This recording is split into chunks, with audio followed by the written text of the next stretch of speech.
Your inner being never looks back. Whew.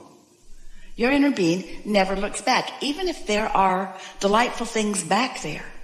Because there are so many delightful things in your present, and potentially even more delightful things.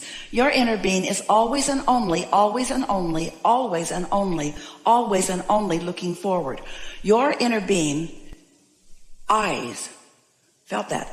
Eyes are between where you stand and whatever you're doing vibrationally and what's in your vortex and what you're being called to.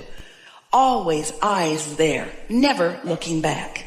So when you look back for any reason, you run the risk. We don't like that word very much, but it really is the most applicable word here. You run the risk of activating vibrations that are denser or more resistant.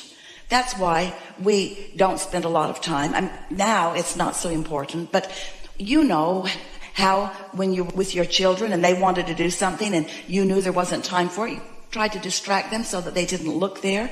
Well, your inner being is distracting you from what's back there, because that's really old news. What's manifesting right now, as far as your inner being is concerned, is old news, because it's vibration that's already come to a manifestation. Every moment is a manifestation. Every moment is a manifestation. What you're seeing and hearing and smelling and tasting and touching, that's manifested, because now you are interpreting it with your most leading edge interpreters of energy. So once you're seeing it and hearing it and smelling it and tasting it and touching it, the work has already been done and you are viewing the results. It's like taking the cake out of the oven. It's done. It's not becoming anymore. That's as much as it is.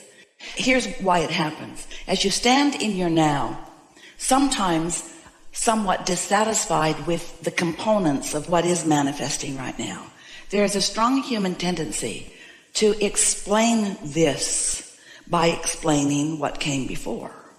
And always there is resistance in that.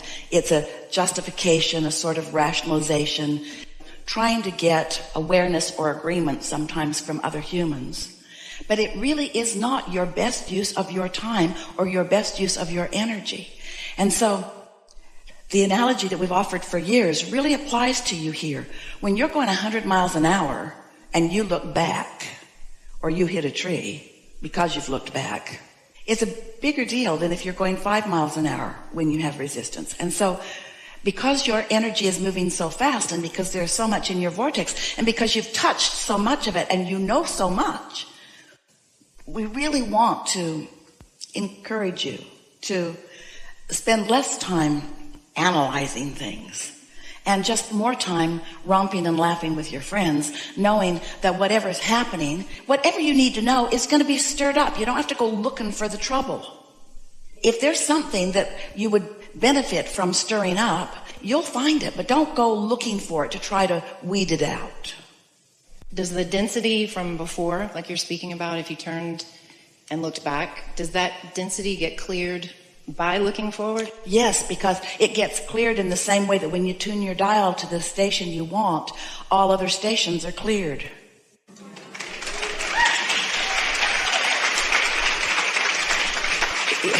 I think that's the thought of thinking that I do have to clean that. We know you think that, but you can't clean it up and you can't get to the bottom of it, because your attention on it makes it more.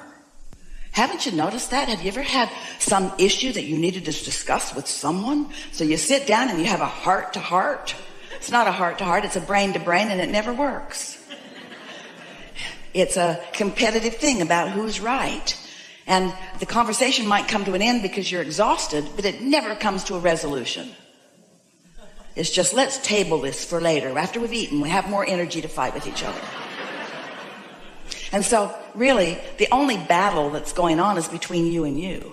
And you're the only one waging the battle, because your inner being is not waging a battle. Your inner being is saying, hey, you told us incrementally that you want this and this and this and this and this, and we've been tending it, and law of attraction has been working on it, and a whole lot of cooperative components have already been gathered. Come on over. And you say, I will as soon as I get this out of the way.